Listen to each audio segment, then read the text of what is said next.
Je peux le défendre, dit la pauvre fillette de 8 ans après que l'avocat eut abandonné le jeune millionnaire en plein tribunal. Avant de commencer l'histoire, n'oubliez pas de laisser un like et de vous abonner à la chaîne pour voir plus d'histoires comme celle-ci. Le marteau était sur le point de s'abattre lorsque une petite voix transperça le silence tendu du palais de justice de Manhattan, comme une lame dans la soie. Je peux le défendre. Toutes les têtes dans la salle des audiences numéro 7 se tournèrent vers la source de cette courageuse déclaration. Là, au dernier rang réservé aux spectateurs, se tenait Emma Johnson, 8 ans. Ses baskets usées touchaient à peine le sol. Sa robe rose délavée était 2 tailles trop grande, et ses boucles brunes étaient retenues par un élastique qui avait connu des jours meilleurs. Mais ses yeux marrons brûlaient d'une détermination qui aurait rendu jaloux les avocats les plus chevronnés. Le juge Harrison, un homme sévère d'une soixantaine d'années qui avait tout vu en 30 ans de carrière, retira ses lunettes et la dévisagea. « Jeune fille, ceci n'est pas un terrain de jeu. » Emma S. avança dans l'allée, le menton relevé, malgré le tremblement de ses petites mains. « Je ne joue pas, votre honneur. Je connais la loi, et je sais qu'il est innocent. » À la table de la défense, Michael Thompson, 28 ans, leva les yeux avec une surprise épuisée. Elle, héritier de Thompson Industries, luttait contre des accusations de fraude depuis 6 mois, voyant sa vie s'effondrer à mesure que les preuves semblaient s'accumuler contre lui. Son propre avocat, Richard Davis, venait d'annoncer son retrait de l'affaire, invoquant des différends irréconciliables avec l'approche de son client. Mais Emma avait vu ce que les autres avaient manqué. Elle avait observé Richard Davis chuchoter urgemment dans son téléphone pendant la suspension de séance, avait remarqué comment ses yeux se dardaient constamment vers la femme au tailleur bleu marine coûteux, assise 3 rangs derrière la table de l'accusation. Victoria Sterling, la fiancée de Michael depuis 2 ans, était assise, parfaitement calme, ses doigts manucurés agrippés à un sac à main de créateur. « Votre honneur, » continua Emma, sa voix se renforçant à chaque mot. J étudie cette affaire depuis la galerie depuis 3 semaines. J a lu chaque document déposé, entendu chaque témoignage. Monsieur Thompson est victime d'un coup monté, et je peux le prouver. La procureure, une femme au visage acéré nommée Linda Morrison, éclata d'un rire dédaigneux. Votre honneur, c'est ridicule. Nous ne pouvons pas permettre à une enfant de perturber cette procédure. Mais le juge Harrison leva la main. Quelque chose dans l'attitude sincère de la fillette l'intriguait. Que affirmez-vous exactement, jeune fille? Le cœur d'Emma battait la chamade, mais elle pensa aux paroles de son père avant sa mort. Emma, ma chérie, parfois la plus petite voix peut dire la plus grande vérité. Robert Johnson avait été assistant juridique avant qu'un cancer ne l'emporte 2 ans plus tôt, et il avait rempli le jeune esprit d'Emma de connaissances juridiques que la plupart des adultes n'acquéraient jamais. J affirme qu'il y a un complot, votre honneur. Maître Davis ne est pas retiré à cause de différends avec son client. Il est retiré parce que quelqu'un a payé pour échouer. Quelqu'un qui a tout à gagner si Michael Thompson va en prison. Le masque impassible de Victoria Sterling se fissura un instant, ses jointures blanchissant sur l'anse de son sac. Michael se pencha en avant, une lueur d'espoir dans ses yeux verts pour la première fois depuis des mois. Comment pourriez-vous savoir ça? Parce que, elle interrompit Emma en sortant un petit carnet de la poche de sa robe, J et prit des notes, et les avocats ne sont pas les seuls à pouvoir reconnaître quand quelque chose ne colle pas. Le juge Harrison étudia l'enfant déterminé devant lui. De toutes ces années, il n'avait jamais rencontré une situation aussi inhabituelle. Jeune fille, quel est votre nom? Emma Johnson, votre honneur. Mon papa a appris que la justice ne dépend pas de qui a le plus d'argent ou le plus beau costume. Elle dépend de la vérité. La salle des audiences bruissait de murmures. Les journalistes au fond se penchèrent, sentant une histoire qui ferait la une des journaux. Ce n'était plus une simple affaire de fraude des entreprises. C'était David contre Goliath, avec David dans la peau d'une fillette de 8 ans en robe des occasions. Votre honneur, intervint Richard Davis, la voix tendue. Nous ne pouvons sûrement pas donner crédit à ce fantasme. L'enfant n'a aucune qualité pour agir, aucune qualification. Mais elle a des yeux, rétorqua Emma, et elle sait compter. Maître Davis, pourquoi avez-vous reçu 3 paiements de 50 000 $ chacun le mois dernier? Des paiements provenant d'un compte offshore enregistré au nom de Sterling Enterprises. Le silence qui suivit fut assourdissant. Victoria Sterling pâlit, et Richard Davis semblait avoir été frappé par la foudre. Le juge Harrison posa son marteau. Maître Davis, je pense que vous et moi devons avoir une conversation sérieuse. Quant à vous, jeune fille, je crois que ce tribunal a besoin d'entendre exactement ce que vous avez découvert. Emma hocha la tête solennellement, sachant que dans les prochaines minutes, elle allait soit sauver un innocent, soit détruire sa dernière chance. Mais en croisant le regard reconnaissant de Michael Thompson, elle sut que son père serait fier. Robert Johnson lui avait toujours dit que le courage ne consistait pas à ne pas avoir peur.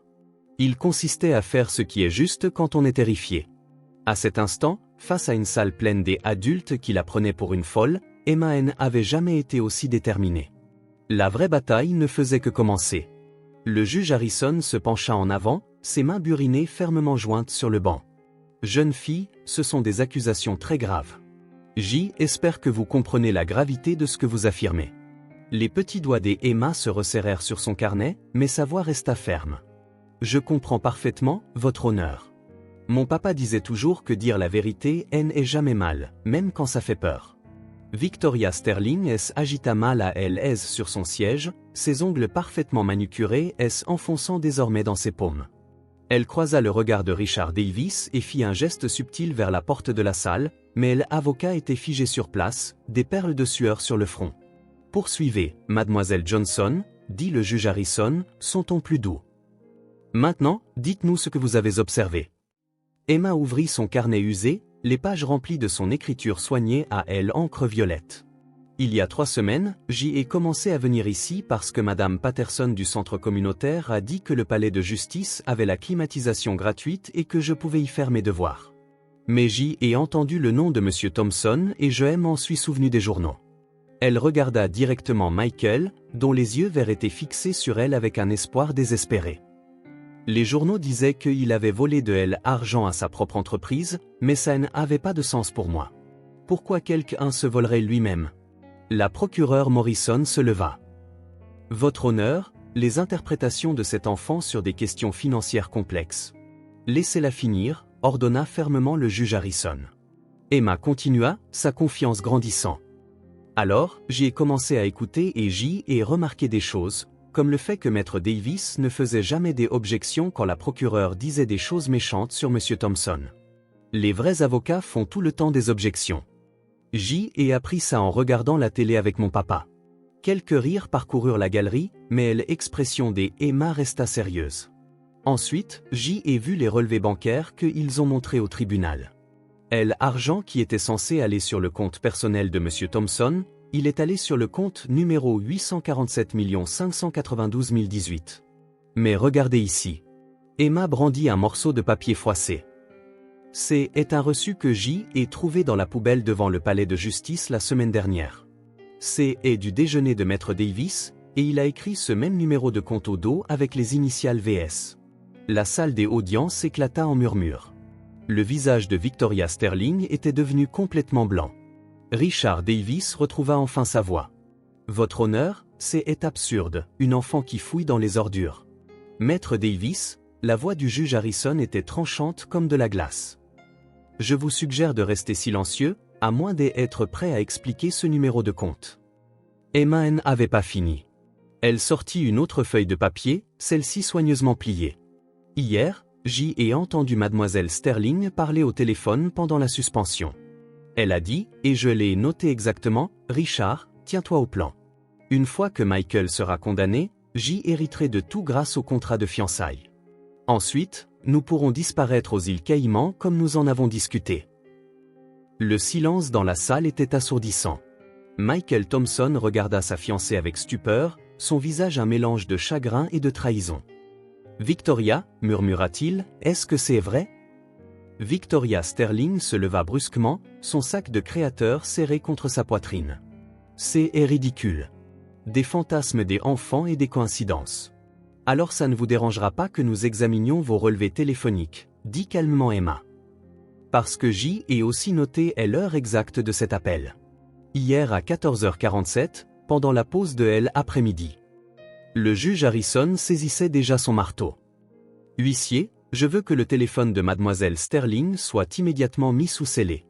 Maître Davis, vous remettrez tous les documents financiers liés à cette affaire. Mais Victoria se dirigeait déjà vers la sortie, ses talons claquant frénétiquement sur le marbre. Je n'ai pas à écouter ces bêtises. Mademoiselle Sterling, vous allez vous arrêter là, ordonna le juge Harrison. Mais Victoria se frayait un chemin à travers la foule de spectateurs abasourdis. Emma poussa soudain un cri, pointant vers la table de la défense. Monsieur Thompson, regardez dans votre mallette. Le dossier bleu. Vérifiez le dossier bleu. Michael, encore sous le choc des révélations, ouvrit machinalement sa mallette et en sortit un dossier bleu que Hélène avait jamais vu auparavant. À l'intérieur se trouvaient des documents, des signatures contrefaites, de fausses transactions, tous portant son nom. « Je n'ai jamais vu ça », dit-il d'une voix creuse. « Parce que mademoiselle Sterling les a placés là, exclama Emma. « Je l'ai vu glisser quelque chose dans votre mallette quand vous êtes allé aux toilettes il y a 20 minutes. Elle a dit qu'elle vous cherchait des mouchoirs pour vos allergies, mais elle a mis ce dossier à la place. » Les gardes de sécurité se dirigeaient maintenant vers les sorties, mais Victoria avait disparu dans le couloir bondé à l'extérieur de la salle. Le juge Harrison frappa son marteau à plusieurs reprises. La séance est levée. Je veux que les forces de l'ordre retrouvent Victoria Sterling immédiatement. Maître Davis, vous êtes par la présente reconnu coupable des outrages à la cour, et J ordonne une enquête complète sur vos finances et vos communications. Alors que la salle des audiences sombrait dans le chaos, Michael Thompson se tourna vers Emma, les larmes aux yeux. Comment avez-vous? Pourquoi avez-vous? Emma grimpa sur la chaise à côté de lui, sa petite main se tendant pour lui tapoter le bras. Parce que la justice ne dépend pas de qui est le plus grand ou le plus riche, monsieur Thompson. Elle dépend de ce qui est juste, et ce qu'ils vous ont fait n'était pas juste. Mais alors même que Michael souriait à travers ses larmes, les yeux perçants d'Emma captèrent quelque chose que tout le monde avait manqué. Richard Davis envoyait frénétiquement des SMS sur son téléphone avant que l'huissier ne puisse le confisquer. Son sang se glaça lorsqu'elle réalisa que la fuite de Victoria Sterling n'était pas de la panique. C'était planifié, et Emma était désormais la seule personne qui pouvait le prouver. Le cœur d'Emma battait la chamade alors qu'elle regardait Richard Davis taper frénétiquement sur son téléphone avant que l'huissier ne le lui arrache. Dans cette fraction de seconde, elle entrevit son écran. Colis livré. Passez à la phase 2. Juge Harrison, cria Emma en sautant de sa chaise. Maître Davis vient d'envoyer un message à propos de la phase 2. Ce n'est pas fini. Mais la salle des audiences était en plein chaos. Les gardes de sécurité criaient dans leur radio. Le personnel du tribunal s'agitait, et la foule des spectateurs bourdonnait des excitations à propos de l'évasion spectaculaire. Personne n'entendit sa petite voix, sauf Michael Thompson. « Que as-tu vu, Emma » demanda Michael, accroupissant à sa hauteur. Maître Davis a envoyé un texto à quelqu'un à propos de la phase 2, chuchota Emma avec urgence. Je pense que la fuite de mademoiselle Sterling n'était que le début. Il prépare autre chose. Avant que Michael ne puisse répondre, la procureure Morrison approcha d'eux, ses traits acérés adoucis par ce qui aurait pu être du respect. Mademoiselle Johnson, je vous dois des excuses. En 20 ans de carrière, je n'ai jamais rien vu de tel. Emma leva les yeux vers la grande femme. Est-ce que ça veut dire que vous croyez que monsieur Thompson est innocent maintenant? Ça veut dire que nous devons trouver Victoria Sterling et aller au fond de ce complot, répondit Morrison. Mais d'abord, nous devons vous mettre en sécurité. Si ce que vous dites est vrai, vous pourriez être en danger. Les yeux d'Emma s'écarquillèrent. Elle n'y avait pas pensé. Mais je ne suis qu'une enfant. Pourquoi voudrait-il me faire du mal? Parce que, ma chérie, dit une nouvelle voix derrière eux, tu es le seul témoin de tout leur plan. Ils se tournèrent pour voir l'inspectrice Sarah Chen, une petite femme asiatique d'une quarantaine d'années avec des yeux vifs mais bienveillants. Elle avait observé la procédure depuis le fond de la salle. Je suis l'inspectrice Chen, de l'unité des crimes financiers de la police de New York, dit-elle en montrant son badge. J'y enquête sur des activités suspectes autour de Thompson Industries depuis des mois, mais nous n'avons jamais pu trouver de preuves solides. Jusqu'à aujourd'hui. Emma sentit une vague de fierté, mais elle fut rapidement remplacée par l'inquiétude. Inspectrice Chen, pensez-vous que mademoiselle Sterling reviendra? Les gens comme Victoria Sterling ne se contentent pas de fuir, ma chérie. Ils ont des plans de secours. Beaucoup de plans de secours. L'inspectrice Chen s'agenouilla au niveau d'Emma. Peux-tu me dire tout ce dont tu te souviens de ce qu'elle a dit lors de cet appel téléphonique? Emma feuilleta à nouveau son carnet. Elle a dit de s'en tenir au plan, qu'elle hériterait de tout grâce à quelque chose appelé un contrat de fiançailles, et que ensuite il pourrait disparaître aux îles Caïmans. Mais il y avait autre chose. Le front d'Emma se plissa de concentration. Elle a mentionné un chiffre.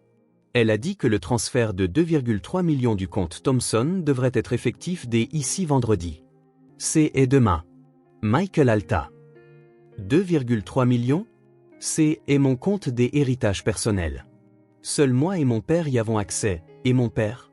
Son visage devint cireux. Mon père est à l'hôpital.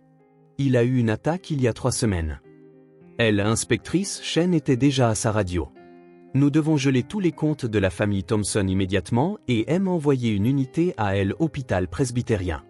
Je veux une protection sur le père de Michael Thompson. Emma tira sur la veste de l'inspectrice Chen. Il y a plus. Hier, j'y ai entendu mademoiselle Sterling parler à quelqu'un des autres, pas à maître Davis. Elle a appelé oncle Frank et a dit que les papiers de l'hôpital étaient prêts. Un frisson parcourut le groupe. Michael saisit doucement les épaules d'Emma. Emma, quel genre de papier des hôpital? Quelque chose à propos de changer qui reçoit argent si quelque chose arrive à ton père. La voix d'Emma était à peine un murmure. Elle a dit que ça ressemblerait à une progression naturelle après l'attaque. Le visage de l'inspectrice Chen se durcit. Nous devons aller à cet hôpital maintenant. Alors qu'il se précipitait hors de la salle, Emma remarqua quelque chose qui lui glaça le sang. Dans le couloir, elle aperçut un homme en uniforme des hôpitaux lisant un journal près de la fontaine à eau. Quand il vit leur groupe, il plia rapidement le journal et commença à marcher dans la même direction qu'eux. Inspectrice Chen, chuchota Emma en pointant discrètement. Cet homme en tenue des hôpitaux, il nous suit. L'inspectrice Chen jeta un regard désinvolte, puis parla immédiatement dans sa radio en code. On est suivi. Blouse grise, 1,88 m, direction niveau 3. Mais quand ils tournèrent au coin, l'homme avait disparu. Il est parti, dit Michael, regardant nerveusement autour de lui. Emma secoua la tête, son jeune esprit analysant les schémas qu'elle avait appris à reconnaître. Il n'est pas parti. Il prend de l'avance sur nous. Elle leva les yeux vers l'inspectrice Chen, effrayée mais déterminée. Ils savent que nous avons compris. Ils vont essayer de nous empêcher d'atteindre l'hôpital. Comme par un signal, la radio de l'inspectrice Chen crépita. À toutes les unités, soyez avisés. L'hôpital presbytérien vient de signaler une panne de courant dans son aile administrative. Les caméras de sécurité sont hors service. Le carnet d'Emma tomba de ses mains tremblantes alors que la terrible réalisation la frappait. Ils ne volent pas seulement l'argent de M. Thompson, chuchota-t-elle. Ils vont faire du mal à son papa pour assurer de s'en tirer. Et quelque part dans le dédale des rues animées de Manhattan, Victoria Sterling observait chacun de leurs mouvements, attendant le moment parfait pour frapper en retour la petite fille qui avait détruit son plan parfait. Le trajet en taxi jusqu'à l'hôpital presbytérien sembla être les 20 minutes les plus longues de la vie d'Emma. Assise entre Michael et l'inspectrice Chen, elle regardait la ville défiler en un flou tandis que son esprit s'emballait avec de terribles possibilités. Inspectrice Chen, dit doucement Emma, et si nous arrivions trop tard? Nous n'arriverons pas trop tard, répondit fermement l'inspectrice Chen, mais Emma pouvait voir l'inquiétude dans ses yeux. Mon partenaire est déjà à l'hôpital pour assurer que M. Thompson Senior est en sécurité. Michael regardait par la fenêtre, les mains serrées en poing. J'y aurais dû le voir. 2 ans avec Victoria et je n'ai jamais rien soupçonné. Sa voix se brisa. Elle était à l'hôpital tous les jours après l'attaque de papa. Elle disait qu'elle voulait aider avec les papiers. Le carnet d'Emma était ouvert sur ses genoux, et elle notait frénétiquement tout ce dont elle pouvait se souvenir. Monsieur Thompson, est-ce que mademoiselle Sterling vous a déjà demandé de signer des papiers que vous n'avez pas lus? Le visage de Michael pâlit. La semaine dernière. Elle a dit que c'étaient des cartes de bon rétablissement pour papa. Il sortit son téléphone et commença à faire défiler ses photos. J'y ai pris une photo de moi en train de les signer parce qu'elle a dit que ce serait mignon de la montrer à papa plus tard. Il tendit le téléphone à l'inspectrice Chen, qui transmit immédiatement l'image à son équipe. Bien pensé, Michael. Emma, c'est exactement le genre de preuve dont nous avons besoin. Le taxi s'arrêta à l'entrée principale de l'hôpital, et Emma sentit son estomac se nouer. À travers les portes vitrées, Elle pouvait voir des gens en uniforme des hôpitaux se déplaçant avec une urgence inhabituelle. Quelque chose ne va pas, chuchota Emma. Elle, inspectrice Chen, était déjà à sa radio alors qu'il se précipitait à travers les portes automatiques. Chen ici. Quel est le statut de Thompson Senior? La voix qui crépita en retour glaça le sang des Emma. Inspectrice, nous avons un problème. Le dossier médical de M. Thompson montre que quelqu'un a tenté de changer son programme de médication il y a 20 minutes.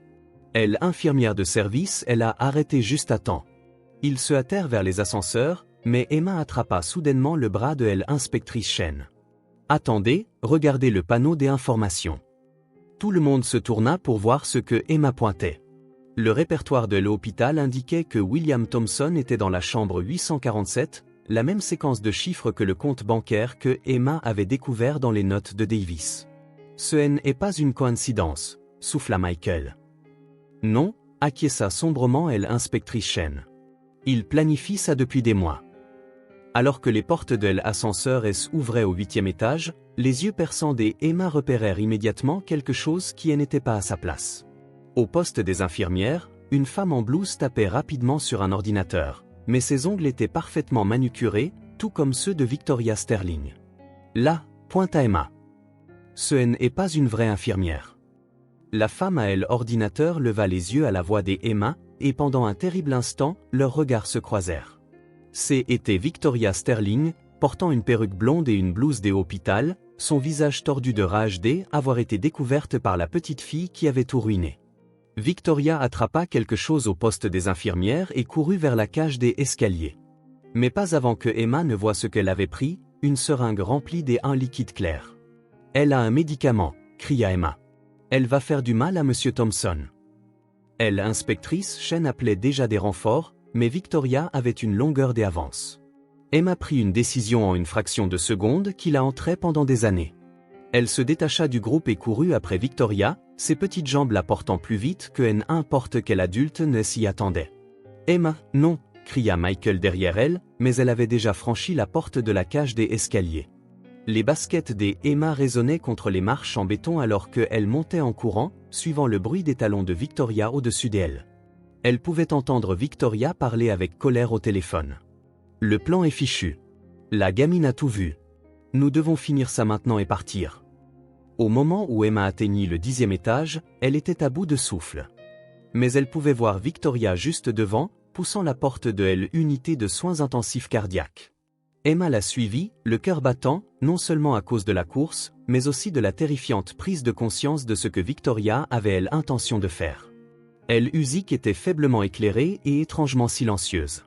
Emma avança à pas de loup, restant cachée derrière le poste des infirmières. Elle pouvait voir Victoria approcher de la chambre 1047, où un homme âgé dormait paisiblement, entouré de machines qui bipaient. Emma n'avait jamais vu William Thompson auparavant, mais elle sut immédiatement que c'était le père de Michael. Il ressemblait tellement à Michael, les mêmes yeux verts et bienveillants, maintenant fermés dans un sommeil médicamenteux, les mêmes traits doux maintenant vieillis et adoucis par la maladie. Victoria se tenait au-dessus du lit, retirant le capuchon de la seringue avec ses dents. Tout ça, c'est de ta faute, vieil homme, siffla-t-elle. Si tu n'avais pas eu cette stupide attaque, j'y aurais pu attendre plus longtemps. Mais non, maintenant je dois nettoyer ce gâchis à cause de ton fils qui se mêle de tout et de cette petite peste agaçante. Emma savait qu'elle avait quelques secondes pour agir. La voix de son père résonna dans sa mémoire. Parfois, Emma, être courageux, c'est faire quelque chose, même quand on est terrifié. Elle prit une profonde inspiration et sortit de derrière le poste des infirmières. Arrêtez! La jeune voix des Emma résonna dans l'unité silencieuse. Posez ça! Victoria se retourna brusquement, le visage déformé par la fureur. Toi! Tout ça, c'est à cause de toi. Mais Emma ne reculait pas. Je sais ce que vous faites, et je ne vous laisserai pas lui faire de mal. C'est un homme bon, et son fils Elm. Le rire de Victoria était froid et amer. L'amour? Sais-tu ce que l'amour t'apporte, petite fille? Rien. J'y ai passé 2 ans à faire semblant d'aimer Michael Thompson. Et pourquoi? Pour le voir gaspiller la fortune de sa famille en charité et en gentillesse. Elle leva la seringue. Eh bien, c'est fini. La main d'Emma se tendait déjà vers le bouton des appels des urgences sur le mur. Mais Victoria était plus proche de la perfusion de William Thompson. C'était une course contre la montre, et Emma réalisa avec une horreur croissante qu'elle pourrait ne pas gagner. La main d'Emma abattit sur le bouton des appels des urgences juste au moment où Victoria se jetait sur la perfusion de William Thompson. Les alarmes se mirent à retentir dans toute l'unité cardiaque. Mais Victoria insérait déjà la seringue dans le port de médication. Trop tard, petite peste, gronda Victoria en appuyant sur le piston. Mais Emma avait un autre tour dans son sac, quelque chose qu'elle avait appris en regardant son père manipuler du matériel médical pendant ses traitements contre le cancer. Elle attrapa le tube de la perfusion sous le site des injections et le pinça fortement, arrêtant le flux de poison que Victoria venait d'injecter. « Qu'as-tu » commença Victoria. Mais Emma criait déjà à plein poumon, au secours. Que quelqu'un m'aide. Elle essaie de le tuer. Elle Usyk entra en ébullition. De vraies infirmières accoururent de toutes les directions. Des gardes de sécurité se déversèrent par les portes et Emma pouvait entendre la voix de l'inspectrice Chen crier des ordres depuis la cage des escaliers. Victoria réalisa que son plan avait échoué et tenta désespérément d'attraper Emma. « Tu as tout gâché. Je te le ferai payer. » Mais Emma était petite et rapide. Elle se baissa sous les bras de Victoria et courut vers les gardes de sécurité qui approchaient. Elle a empoisonné sa perfusion. J et bloqué le flux, mais vous devez purger la ligne. Le docteur Martinez, chef de la cardiologie, jeta un coup d'œil à la scène et se mit immédiatement à aboyer des ordres. Apportez-moi une nouvelle ligne de perfusion, stat. Sécurité, maîtrisez cette femme et que quelqu'un mette cet enfant en sécurité. Victoria se débattit comme un animal sauvage alors que les gardes tentaient de la menotter. Vous ne comprenez pas. Ce vieil homme vaut des millions. Je mérite cet argent plus que son fils gâté. L'inspectrice Chen fit irruption par les portes, suivie de près par Michael. Emma, es-tu blessée ? Emma courut dans les bras de Michael, se permettant enfin de trembler de la terreur de ce qui venait de se passer. Je vais bien, mais ton père, elle a mis quelque chose de mauvais dans son médicament. Le docteur Martinez examinait déjà William Thompson, qui commençait à s'agiter légèrement à cause de tout le vacarme. La vivacité des esprits de l'enfant lui a peut-être sauvé la vie. Quoi que contienne cette seringue, très peu a atteint son système. Michael s'agenouilla au niveau des Emma, les larmes aux yeux. Emma, tu as risqué ta vie pour mon père. Je ne sais pas comment te remercier. Tu n'as pas à me remercier, dit doucement Emma. C'est ce que les familles font les unes pour les autres. Et tu es mon ami maintenant, alors ça fait de nous une famille. L'inspectrice Chen était déjà en train de traiter la scène, prenant des photos de la seringue et interrogeant des témoins. Victoria Sterling, vous êtes en état d'arrestation pour tentative de meurtre, fraude, complot et environ 6 autres chefs d'accusations auxquels je penserai en route vers le poste. Alors qu'on emmenait Victoria menottée, elle se tourna vers Emma avec une haine pure dans les yeux. Ce n'est pas fini, petite fille. J et des amis dont tu n'as même pas idée. Des gens qui n'aiment pas les enfants qui se mêlent des affaires. Emma sentit un frisson lui parcourir l'échine, mais elle se tint droite. Mon papa a appris que les méchants font toujours des menaces quand ils ont peur, et vous avez l'air d'avoir très peur. Le docteur Martinez termina son examen de William Thompson et se tourna vers le groupe. Il va s'en sortir. Pas de dommages permanents. En fait, il interrompit, l'air perplexe. C'est étrange. Ses réponses neurologiques sont en fait meilleures qu'elles ne l'ont été depuis l'attaque. C'est presque comme si... Comme si quoi ? Demanda Michael avec urgence. Comme si quelqu'un avait délibérément maintenu sous sédation au-delà de ce qui était médicalement nécessaire. Le docteur Martinez fronça les sourcils. Je vais devoir revoir ces fiches de médication des 3 dernières semaines. Emma sortit son carnet et le feuilleta jusqu'à une page vers la fin. Docteur, est-ce que ça pourrait t'aider ? Elle lui tendit un morceau de papier qu'elle avait trouvé dans une poubelle de l'hôpital lors d'une de ses visites. J'y ai trouvé ça en jetant ma brique de jus la semaine dernière. Il y a la signature de Mademoiselle Sterling et quelque chose sur le maintien des niveaux de suppression cognitive. Les yeux du docteur Martinez s'écarquillèrent en lisant le document. C'est une faute professionnelle médicale du plus haut degré. Cette femme a délibérément maintenu cet homme dans un brouillard médicalement induit pour l'empêcher de prendre des décisions cohérentes concernant ses finances.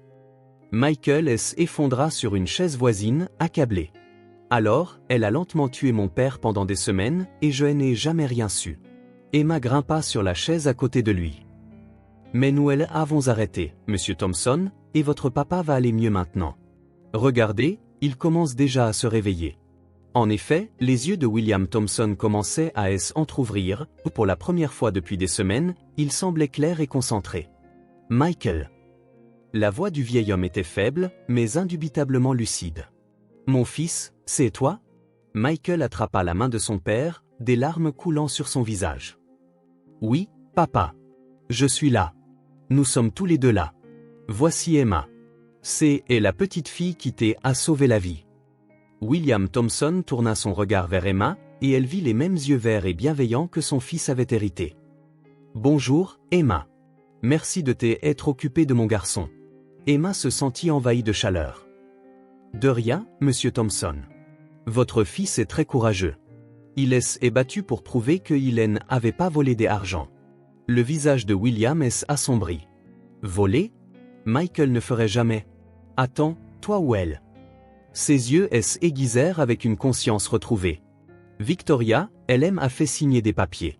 Je n'arrivais pas à penser clairement, mais elle insistait. Inspectrice Chen avança. Monsieur Thompson, nous allons avoir besoin de votre aide pour nous assurer que Victoria Sterling et ses complices paient pour ce qu'ils ont fait. Mais d'abord, vous devez vous reposer et récupérer. Alors que l'équipe médicale affairait à purger le système de William et à ajuster ses médicaments, Emma remarqua quelque chose qui lui noua l'estomac. Par la fenêtre, elle pouvait voir une berline noire garée de l'autre côté de la rue, face à l'hôpital. Et même du 10e étage, elle pouvait distinguer une silhouette observant le bâtiment avec des jumelles. Les menaces de Victoria Sterling n'avaient pas été vaines.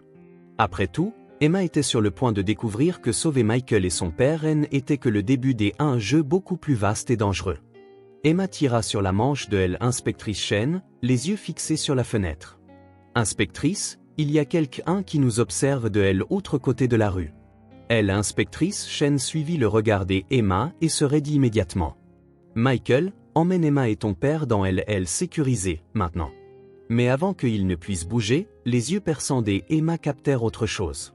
Quelque chose qui lui glaça complètement le sang. « Inspectrice Chen, chuchota-t-elle, regardez l'homme près de l'ascenseur. » Un grand homme en costume coûteux venait de sortir de l'ascenseur et marchait droit vers la chambre de William Thompson avec l'assurance de quelqu'un qui était à sa place.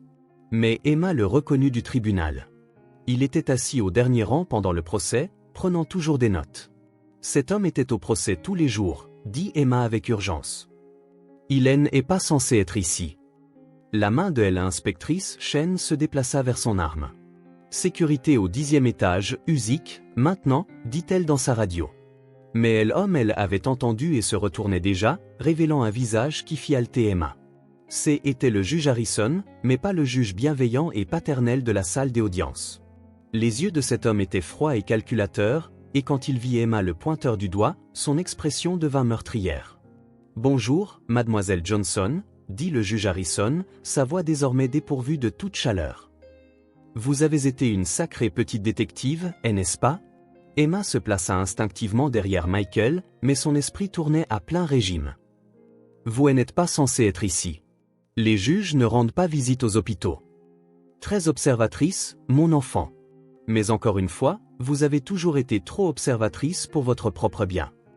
Le juge Harrison plongea la main dans sa veste, et l'inspectrice Chen dégaina immédiatement son arme. « Ne bougez pas », ordonna l'inspectrice Chen. Le juge Harrison rit, mais garda ses mains visibles. « Détendez-vous, inspectrice. Je ne suis pas ici pour blesser qui que ce soit. Je suis ici pour faire une proposition commerciale. » Michael avança, tenant toujours la main de son père. « Quelle sorte de proposition commerciale ? » Le genre qui garde la petite Emma ici saine et sauve, répondit doucement le juge Harrison. Vous voyez, Victoria Sterling n'était qu'une petite partie d'une opération beaucoup plus vaste. Nous avons systématiquement acquis des propriétés et des actifs de valeur auprès de familles riches de la ville. La fortune des Thompson n'était que la suivante sur notre liste. Le carnet des Emma était serré contre sa poitrine, et soudain, tout emboîta. Les autres affaires, tous ces gens riches qui ont eu des ennuis dans votre salle d'audience, vous leur avez fait ça aussi. Quelle enfant brillante, dit le juge Harrison avec une admiration feinte. Oui, Emma. La famille Henderson a perdu sa société pharmaceutique. La succession Rodriguez a été liquidée après que le patriarche a été reconnu coupable des évasions fiscales. La fortune des Morrison dans le transport maritime, tout, redistribué à des parties plus méritantes. Elle, inspectrice Chen appelait déjà des renforts, mais le juge Harrison leva la main. Avant de faire quoi que ce soit des irréfléchis, inspectrice, considérez ceci. Emma Johnson est une petite fille très spéciale. Saviez-vous que son père, Robert Johnson, travaillait pour Thomson Industries? Les yeux des Emma s'écarquillèrent. Hélène avait jamais su exactement où travaillait son père. Robert a découvert des irrégularités dans les livres de Thomson Industries. Des irrégularités qui auraient exposé toute notre opération. Nous lui avons offert une somme très généreuse pour qu'il se taise, mais il a refusé. Il a dit qu'il avait une fille à laquelle penser et qu'il voulait donner le bon exemple. Emma sentit le sol se dérober sous ses pieds. Que est-ce que vous dites? Je dis, cher enfant, que le cancer de ton père n'était pas entièrement naturel. Et la disparition opportune de ta mère 6 mois plus tard, disons simplement qu'elle a choisi l'argent plutôt que la maternité quand nous lui avons fait une meilleure offre. Les mots frappèrent Emma comme des coups physiques. Le bras de Michael se resserra autour d'elle pour la protéger, mais elle pouvait à peine respirer. Vous mentez, chuchota Emma. Mais même en le disant, elle se souvint de choses qui n'avaient jamais eu de sens. La froideur soudaine de sa mère envers son père pendant sa maladie, les mystérieux appels téléphoniques, la façon dont sa mère avait emballé que ses propres affaires en la laissant au centre communautaire. Ta mère vit actuellement très confortablement en Suisse sous une nouvelle identité, continua cruellement le juge Harrison. Elle t'envoie ses salutations. Oh, attendez. Non, elle ne le fait pas. Elle a spécifiquement demandé de ne plus jamais entendre parler de toi. Emma sentit des larmes lui brûler les yeux, mais à travers sa douleur, son esprit analytique fonctionnait toujours. Si tout cela est vrai, alors pourquoi me le dites-vous? Pourquoi ne pas juste? Elle ne put finir la phrase. Parce que toi, ma chère Emma, tu vas maintenant nous aider à terminer ce que nous avons commencé. Tu vois, tes petits exploits de ce soir ont en fait joué en notre faveur. Avec Victoria arrêtée, nous avons besoin de quelqu'un des autres pour avoir un accès légal au compte Thomson. Quelqu'un de jeune, de sympathique, quelqu'un en qui les tribunaux auraient confiance. Elle, inspectrice Chen avança. Il faudra me passer sur le corps. Ça peut s'arranger, vint une nouvelle voix de l'embrasure de la porte. Tout le monde se tourna pour voir 3 autres hommes en costume entrer dans la pièce. Emma reconnut l'un d'eux. C'était Richard Davis, qui était censé être en prison. Le monde des Emma s'écroulait. Mais une chose devenait limpide. Le complot était beaucoup plus grand que quiconque ne l'avait imaginé, et elle était en plein centre. Le juge Harrison sourit froidement. Maintenant, petite Emma, discutons de la façon dont tu vas nous aider à finir ce que ton père a tant essayé d'arrêter. Après tout, tu ne voudrais pas qu'il arrive quelque chose à tes nouveaux amis, n'est-ce pas? En regardant Michael, son père qui se réveillait et elle, inspectrice Chen, Emma réalisa que les sauvés de Victoria Sterling avaient été la partie facile. Le vrai cauchemar ne faisait que commencer. Emma fixa le juge Harrison et ses 3 complices, son esprit tournant à plein régime malgré la révélation écrasante sur ses parents. La petite fille qui avait résolu un complot était maintenant piégée dans un complot encore plus grand. Mais Hélène était plus la même enfant effrayée qui était levée pour la première fois dans cette salle des audiences. « Que voulez-vous que je fasse exactement ?» demanda Emma, sa voix plus stable qu'elle ne le sentait. Le juge Harrison sourit. Mais c'était le sourire froid d'un prédateur. Fille intelligente, toujours en train de réfléchir. Ton père avait la même qualité. C'est ce qui le rendait si précieux et finalement si dangereux. Elle, inspectrice Chen, bougea légèrement, sa main toujours près de son arme. Quoi que vous prépariez, Harrison, ça ne marchera pas. Mes renforts sont déjà en route. Richard Davis rit depuis l'embrasure de la porte. Vos renforts, inspectrice? La moitié de la police de New York est sur notre liste de paix. Comment croyez-vous que je sois sorti si facilement de cette cellule de détention? Le cœur d'Emma se serra. Mais elle se souvint alors de quelque chose que son père lui avait toujours dit. Quand tout semble désespéré, Emma cherche le plus petit détail que les autres ont manqué. Et il était là.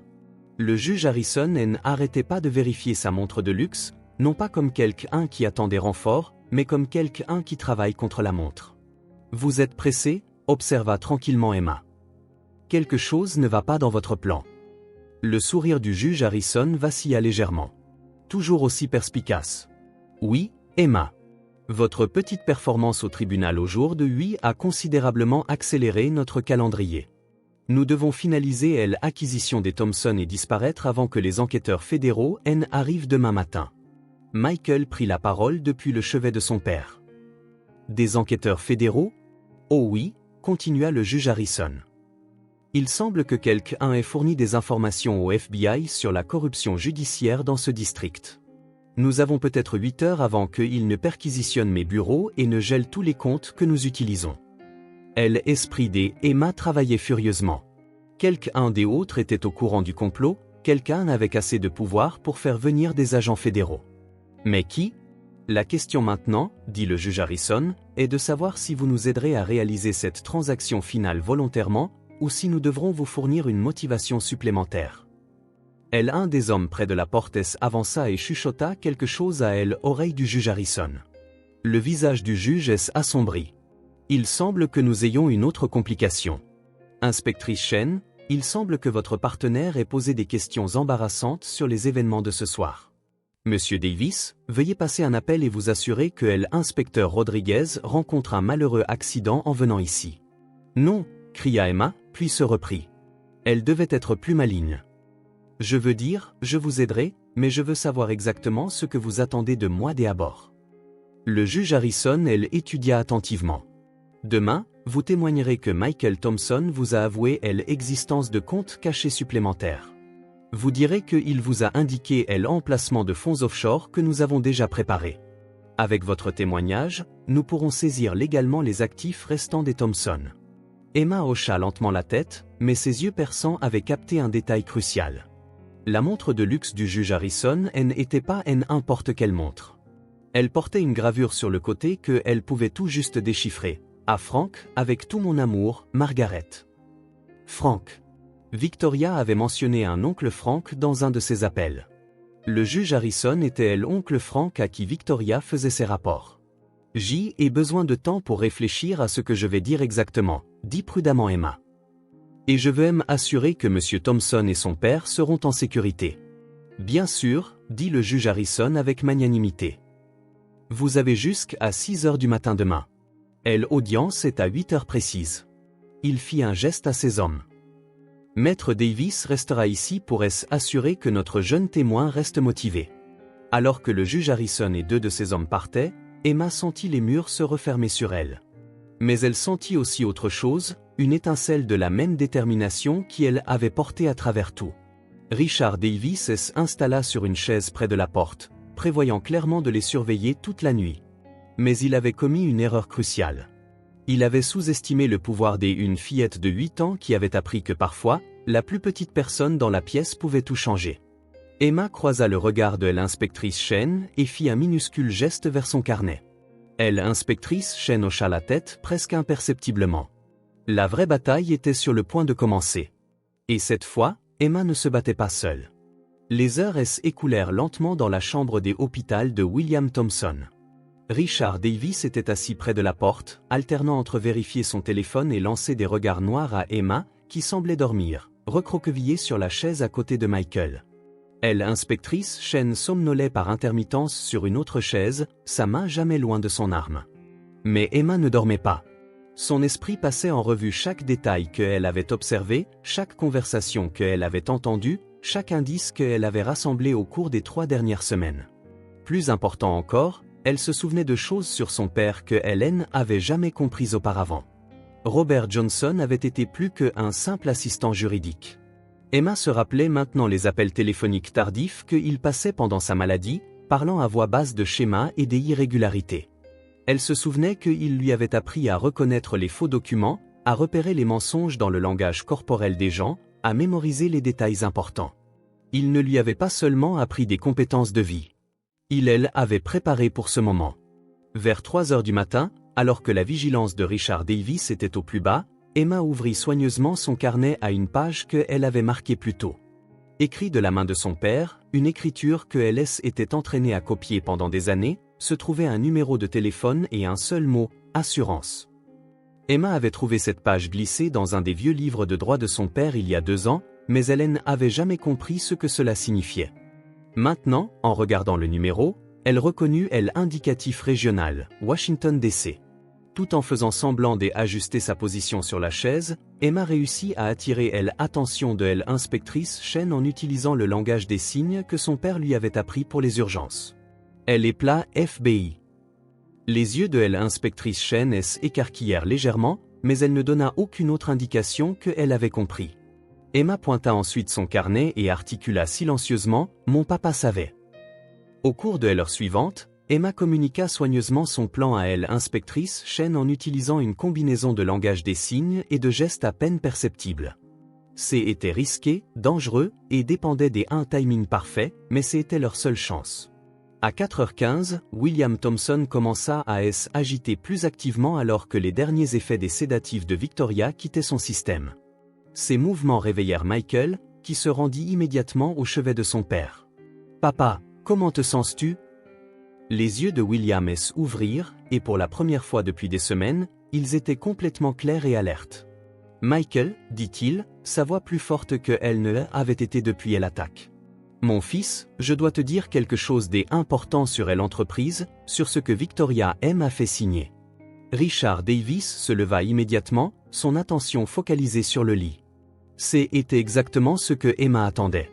Se déplaçant avec la grâce silencieuse que seuls les enfants semblent posséder, Emma se glissa de sa chaise et rampa vers la petite salle de bain attenante à la chambre. Davis était si concentré sur les paroles de William Thompson qu'il ne remarqua pas la fillette de 8 ans disparaître derrière lui. Une fois dans la salle de bain, Emma sortit le téléphone de son père, celui que le centre communautaire avait laissé garder en souvenir. Elle avait chargé en secret pendant 2 ans, espérant contre tout espoir qu'un jour sa mère appellerait. Avec des doigts tremblants, elle composa le numéro de la note de son père. Bureau fédéral des investigations, ligne des urgences, vint une voix sèche. « Je m'appelle Emma Johnson », chuchota-t-elle. Mon père était Robert Johnson. Il a laissé une note qui disait d'appeler ce numéro si le juge Harrison essayait un jour de faire du mal à des gens. Il y eut une pause.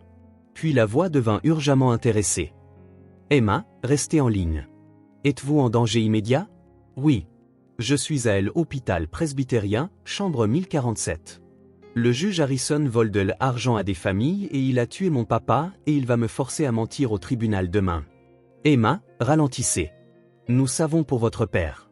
Il était l'un de nos informateurs.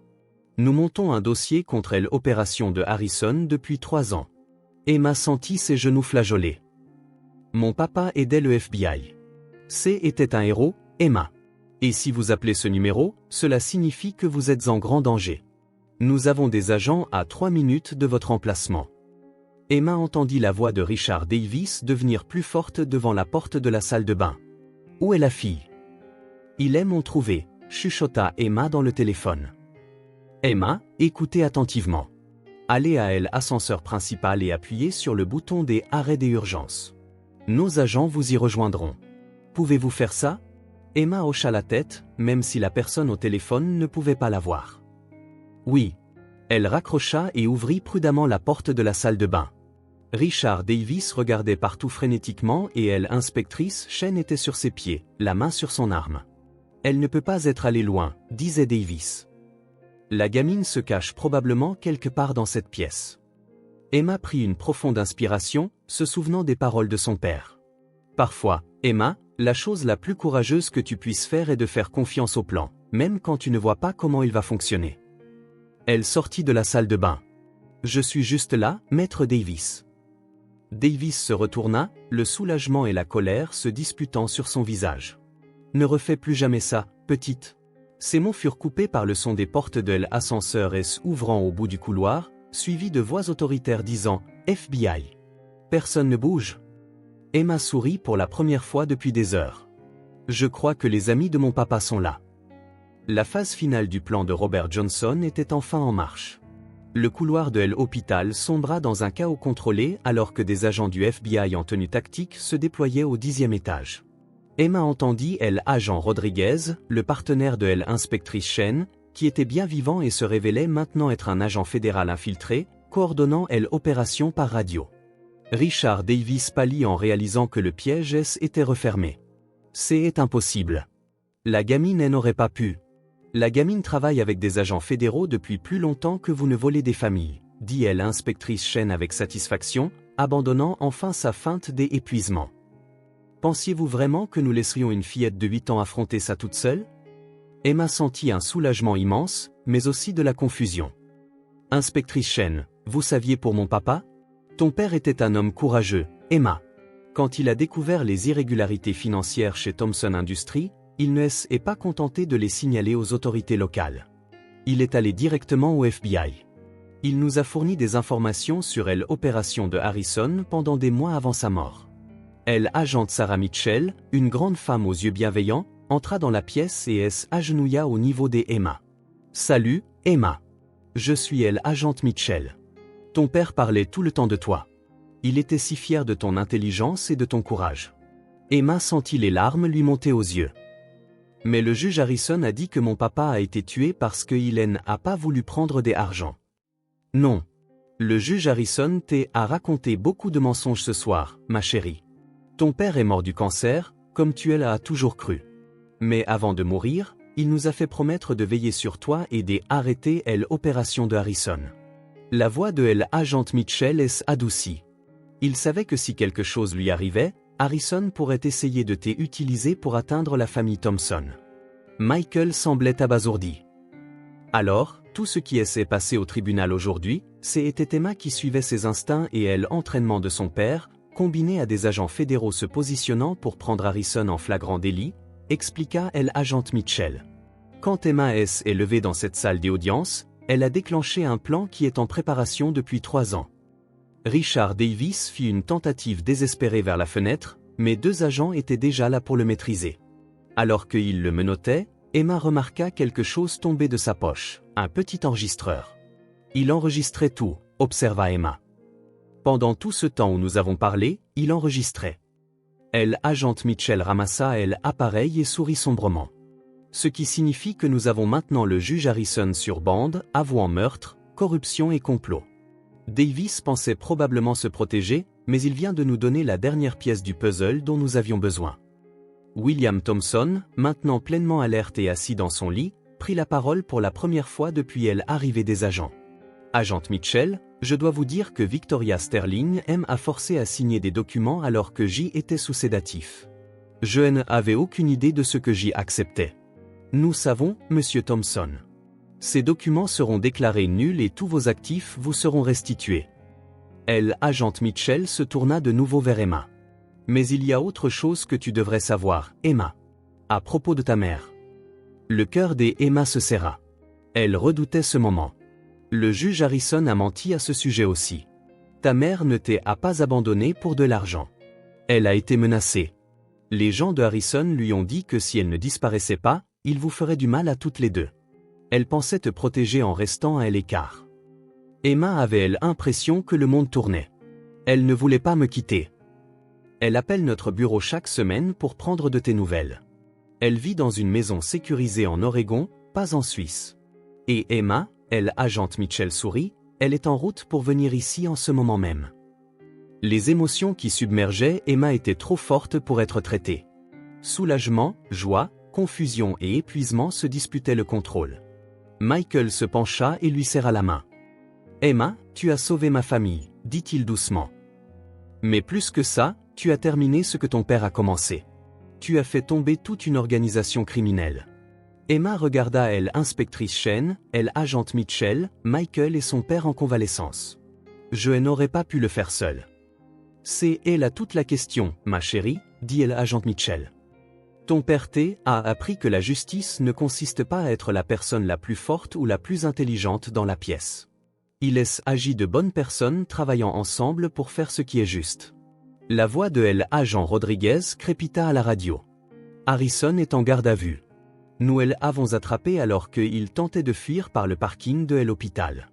Toute l'opération est démantelée. » Emma sentit un poids se lever de ses épaules, un poids dont elle n'avait même pas réalisé qu'elle le portait. Mais alors que l'adrénaline commençait à s'estomper, elle réalisa qu'il y avait encore une chose qu'elle devait savoir. « Agente Mitchell, qu'est-ce qui se passe maintenant ?» Est-ce que je retourne au centre communautaire? L'agent Mitchell échangea un regard avec Michael et son père. En fait, Emma, la famille Thompson a fait une demande qui pourrait t'intéresser. Emma regarda Michael, qui souriait à travers ses larmes. Emma, aimerais-tu venir vivre avec nous, mon père et moi? Nous aimerions que tu fasses partie de notre famille, pour de vrai cette fois. Pour la première fois en 3 semaines de drame et de danger, Emma Johnson, la courageuse petite fille qui avait affronté la corruption et gagné, était complètement sans voix. 3 mois plus tard, Emma se tenait à la barre des témoins d'une autre salle d'audience. Celle-ci était remplie des agents du FBI, de procureurs fédéraux et de certains des plus grands esprits juridiques du pays. Mais Hélène était plus nerveuse. Elle avait appris que dire la vérité, peu importe à quel point on a peur, était toujours le bon choix. Mademoiselle Johnson, dit la procureure fédérale Williams, une femme bienveillante qui avait passé des semaines à préparer Emma pour ce moment. Pouvez-vous dire à la cour la première fois que vous avez soupçonné que quelque chose n'allait pas dans l'affaire de M. Thompson? Emma regarda la salle comble.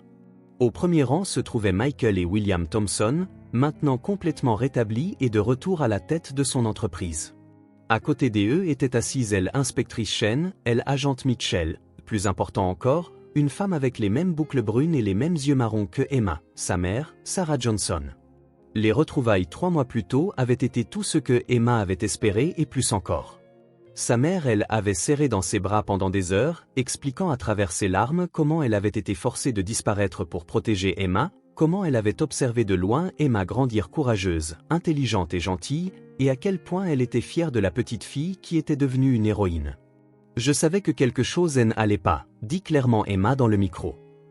Parce que l'avocat de M. Thompson n'agissait pas comme un vrai avocat.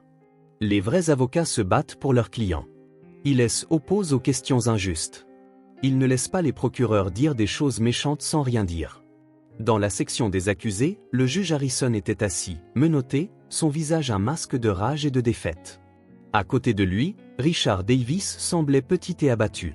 Victoria Sterling, transportée de sa cellule de prison pour le procès, fixait le sol. Et que est-ce qui vous a fait soupçonner que le juge Harrison était impliqué? Demanda doucement la procureure Williams. Emma sortit son carnet, maintenant une pièce à conviction clé dans l'affaire fédérale. J'y ai commencé à remarquer des schémas. Les affaires du juge Harrison semblaient toutes se terminer de la même manière, avec des familles riches perdant leur argent.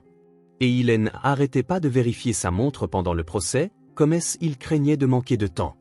Très observatrice. Et Emma, pouvez-vous parler à la cour de la nuit à l'hôpital? La voix d'Emma devint plus forte alors qu'elle racontait les événements. Elle avait raconté cette histoire des dizaines de fois maintenant aux agents du FBI, aux procureurs et aux psychologues, mais il n'était jamais plus facile de se souvenir à quel point elle avait eu peur. Le juge Harrison a dit que mon papa avait été assassiné parce qu'il n'avait pas voulu prendre leur argent. Mais ce n'était pas vrai. Plus tard, l'agent Mitchell a dit que mon papa était mort du cancer, comme je l'ai toujours su. Le juge Harrison essayait de me faire peur pour que je les aide. L'avocat de la défense de Harrison se leva. Objection, votre honneur. Oui dire. La juge fédérale Patricia Wong, qui avait été amenée d'un autre district pour garantir l'équité, regarda Emma avec bienveillance. L'objection est notée, mais étant donné les circonstances extraordinaires de cette affaire et l'âge du témoin, j'y autoriserai le témoignage. Emma continua son histoire, expliquant comment son père avait entraîné à remarquer les détails, comment il avait préparé sans qu'elle le sache pour le jour où elle pourrait avoir besoin de se battre pour la justice. Quand elle eut fini, la salle des audiences était complètement silencieuse. Même certains agents du FBI essuyaient les yeux. Merci, Emma, dit doucement la procureure Williams. Votre honneur, l'accusation a terminé. Pendant la suspension, Emma assis avec sa nouvelle famille à la cafétéria du palais de justice. Michael, avait officiellement adopté 2 semaines auparavant, faisant Emma Thompson Johnson. Elle gardait les 2 noms car, comme elle avait dit au juge de l'adoption, je veux honorer mon vrai papa et mon nouveau papa. Comment te sens-tu? Demanda Sarah Johnson à sa fille. Je sais que ça a été difficile. Emma considéra sérieusement la question. Je suis triste pour papa, mais heureuse qu'il ait aidé à attraper les méchants. Je suis en colère que le juge Harrison ait menti à ton sujet, mais heureuse que nous soyons ensemble maintenant. Surtout, je me sens. Elle fit une pause, cherchant le mot juste. Je me sens comme si papa serait fier. William Thompson, utilisant plus qu'une canne au lieu d'un fauteuil roulant, sourit à sa petite fille adoptive. Ton père serait très fier, Emma. Tu as terminé quelque chose de très important qu'il avait commencé. Et le meilleur, ajouta Michael, c'est que grâce à ton témoignage, le FBI a identifié 12 autres familles qui ont été victimes de l'opération de Harrison. Leur argent leur est restitué. Emma hocha la tête d'un air songeur. Bien. C'est comme ça que la justice fonctionne. Pas seulement punir les méchants, mais aussi aider les gens bien. Agent Mitchell approcha de leur table avec une expression sérieuse. Emma, je dois te dire quelque chose. Avocat du juge Harrison veut conclure un accord. Il propose de révéler l'emplacement de tout l'argent caché en échange d'une peine réduite. Emma réfléchit attentivement. Les familles récupéreront leur argent? Tout. Alors je pense que c'est bien, dit Emma. La justice, ce n'est pas la vengeance. C'est réparer les choses. Alors qu'il retournait dans la salle des audiences pour la session de l'après-midi, Emma sentit la présence de son père plus fortement qu'elle ne avait senti depuis sa mort. Hélène était plus la petite fille effrayée qui se cachait dans les galeries du palais de justice. Elle était Emma Thompson Johnson, fille d'un héros, sœur d'un homme bon, petite fille d'un aîné sage, et championne de la justice à part entière. La vraie bataille avait été gagnée des mois auparavant dans une chambre d'hôpital. Ce procès n'était que la célébration de la victoire. 6 mois après le procès, Emma se tenait dans pédiatrique fraîchement rénové de l'hôpital presbytérien, regardant des dizaines d'enfants jouer dans l'espace lumineux et joyeux qui portait une petite plaque, la salle de jeux mémorial Robert Johnson, où le courage commence par la bienveillance. Elle avait été financée par les actifs récupérés de l'opération criminelle de Harrison, et Emma avait insisté pour qu'une partie soit dédiée à la mémoire de son père. Il semblait approprié que dans le même hôpital où elle avait sauvé la vie de William Thompson, des enfants puissent maintenant jouer et guérir dans un espace honorant l'homme qui lui avait appris que la justice valait la peine de se battre. « À quoi tu penses ?» demanda Michael, approchant avec 2 tasses de chocolat chaud du café de l'hôpital. Emma accepta la tasse chaude avec gratitude. « Je pensais à quelque chose que la juge Wong a dit après la sentence. Elle a dit que parfois la justice prend beaucoup de temps, mais qu'elle arrive toujours si les gens bien n'abandonnent pas. La sentence avait été complète et satisfaisante. Le juge Harrison avait écopé de 35 ans de prison fédérale.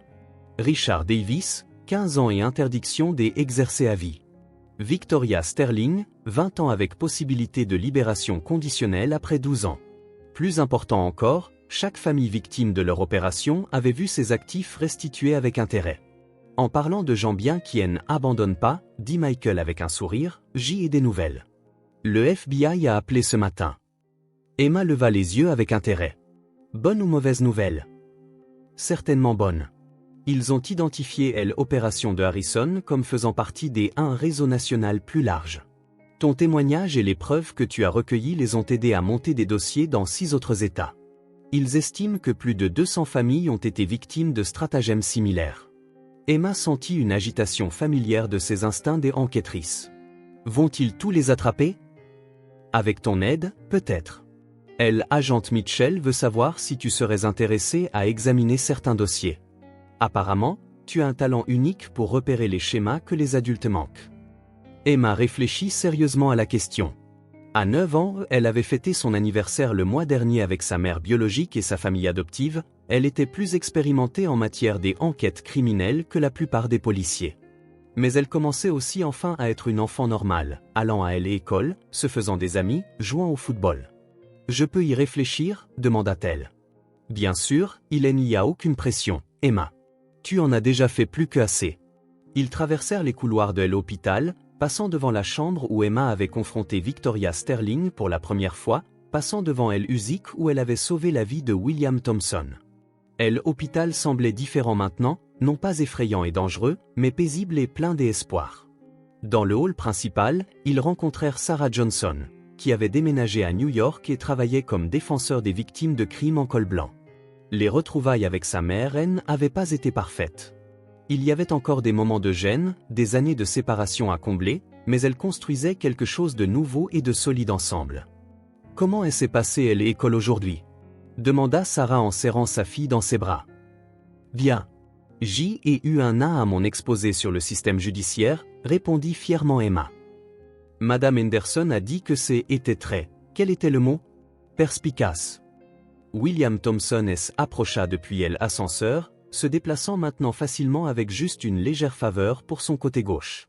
L'attaque avait laissé des dommages permanents minimes, et il attribuait à la vivacité des esprits d'Emma le sauvetage non seulement de sa vie, mais aussi de son esprit.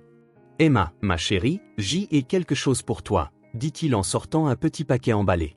Emma, ouvrit soigneusement pour révéler un magnifique journal relié en cuir, bien plus beau que son vieux carnet, avec ses initiales embossées en or. ETJ, pour ta prochaine enquête, dit William avec un clin d'œil. Emma passa ses doigts sur le cuir lisse. Merci, grand-père William. Mais je ne suis pas sûr qu'il y aura une prochaine enquête. Peut-être que je veux juste être une enfant normale pendant un moment. Et c'est tout à fait normal, assura-t-il.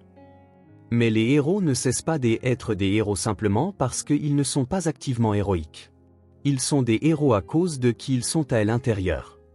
Alors qu'ils quittaient l'hôpital ensemble, la famille Thompson-Johnson, complète et unie, Emma réfléchit à tout ce qui s'était passé depuis ce jour où elle était levée au tribunal et avait déclaré « Je peux le défendre ». Elle avait appris que la justice ne consistait pas à être la personne la plus intelligente, la plus forte ou même la plus courageuse de la pièce. Il agissait assez se soucier pour agir lorsqu'elle action était nécessaire et être prête à défendre ce qui est juste, même quand c'est effrayant. Elle avait appris que les familles n'étaient pas seulement une question de lien de sang, mais de personnes qui choisissaient de s'aimer et de se protéger mutuellement. Plus important encore, elle avait appris que l'héritage de son père n'était pas seulement le travail qu'il avait accompli pour le FBI, mais les valeurs qu'il lui avait inculquées, courage, compassion et une croyance inébranlable que la vérité triompherait toujours des mensonges si les gens bien refusaient d'abandonner. Agent Mitchell avait eu raison. La vraie bataille avait été gagnée dans cette chambre d'hôpital. Tout ce qui avait suivi avait été que la confirmation de la victoire. Emma Thompson-Johnson, 9 ans, combattante du crime vétéran et nouvel enfant normal, était prête pour la suite. 1 an plus tard, Emma se tenait de nouveau dans un palais de justice. Mais cette fois, elle y était par choix, non par nécessité. Le tribunal des affaires familiales de Manhattan était un endroit très différent du tribunal pénal où son aventure avait commencé. Plus petit, plus chaleureux, axé sur la guérison plutôt que sur la punition. Aujourd'hui était le jour où son adoption par Michael serait finalisée lors d'une cérémonie spéciale, officialisant ce qui était vrai dans leur cœur depuis des mois. Emma avait demandé que la cérémonie ait lieu exactement 1 an après la condamnation du juge Harrison, transformant ce qui avait été un jour de justice en un jour de célébration. « Tu es nerveuse ?» demanda l'inspectrice Chen, désormais capitaine Chen après sa promotion pour l'affaire Harrison, alors qu'elles attendaient dans le couloir. Emma réfléchit à la question.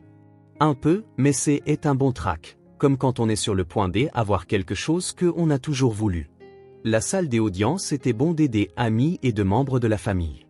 Sarah Johnson était assise au premier rang, rayonnante de fierté. William Thompson était là avec sa nouvelle compagne, le docteur Martinez de l'hôpital. Leur relation était une belle conséquence du chaos qui les avait réunis.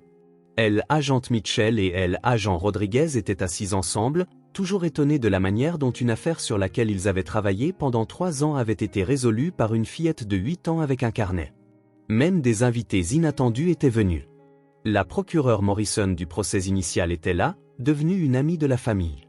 Madame Patterson du centre communautaire avait les larmes aux yeux en voyant la fille qu'elle avait essayé de protéger trouver la famille qu'elle méritait.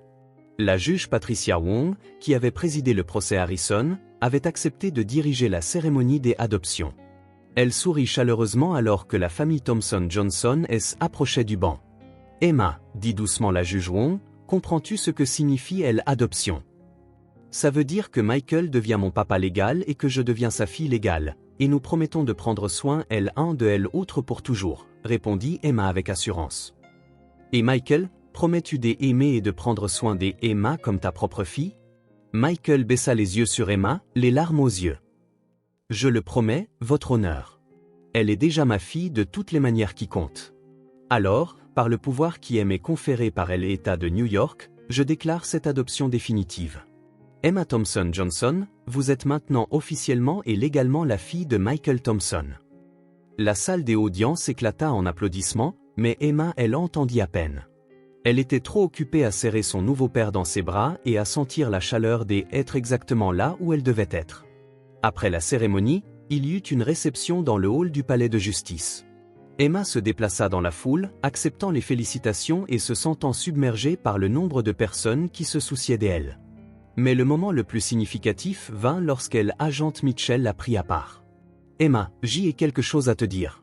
Le FBI a officiellement clos l'affaire Harrison, et je voulais que tu connaisses les chiffres finaux. » Emma écouta attentivement pendant que l'agent Mitchell expliquait que l'enquête avait finalement mené à l'arrestation de 47 personnes dans 12 États, à la récupération de plus de 60 millions de dollars des actifs volés, et à la restitution de biens et des économies à plus de 300 familles.